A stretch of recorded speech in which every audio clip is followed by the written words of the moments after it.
ఇంద్రకీలాద్రిపై వైభవంగా దసరా శరన్నవరాత్రి మహోత్సవాలు కొనసాగుతున్నాయి. అమ్మవారిని ఆలయానికి పెద్ద సంఖ్యలో భక్తులు తరలివస్తున్నారు. 6వ రోజున శ్రీ లలితా త్రిపుర సుందరీ దేవి రూపంలో భక్తులకు దుర్గమ్మ దర్శనమిస్తున్నారు.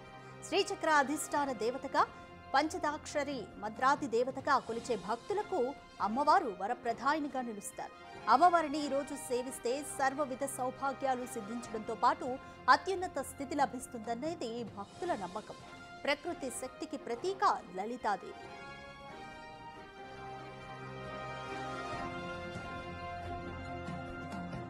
తెల్లవారుజామున 4 గంటల నుంచి అమ్మవారి దర్శనానికి భక్తులను అధికారులు అనుమతించారు.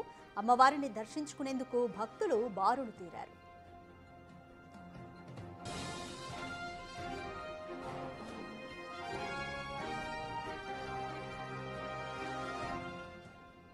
ఇంద్రకీలాద్రిపై వైభవంగా శరన్నవరాత్రి మహోత్సవాలు జరుగుతున్నాయి. రోజుకొక అలంకారంలో, దేవి అలంకారంలో దుర్గమ్మ భక్తులకు దర్శనమిస్తున్నారు. అయితే అమ్మవారి ఆలయానికి ఈ రోజు కూడా పెద్ద సంఖ్యలో భక్తులు తరలివస్తున్నారు. ఈరోజు ఆరో రోజు దుర్గమ్మ వారు శ్రీ లలితా త్రిపుర సుందరీ దేవి రూపంలో భక్తులకు దర్శనమిస్తున్నారు. అయితే శ్రీచక్ర అధిష్టాన దేవతగా, పంచదాక్షరి మంత్రాది దేవతగా కొలిచే భక్తులకు అమ్మవారు వరప్రదాయినిగా నిలుస్తారు. అయితే అమ్మవారిని ఈరోజు సేవిస్తే సర్వవిధ సౌభాగ్యాలు సిద్ధిస్తాయన్నది నమ్మకం. అయితే అత్యున్నత స్థితి కూడా లభిస్తుందనేది భక్తుల నమ్మకం.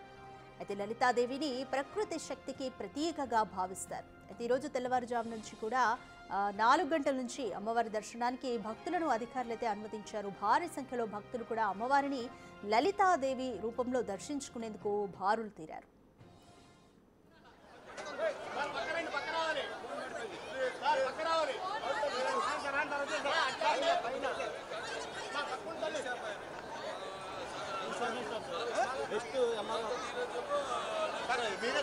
సార్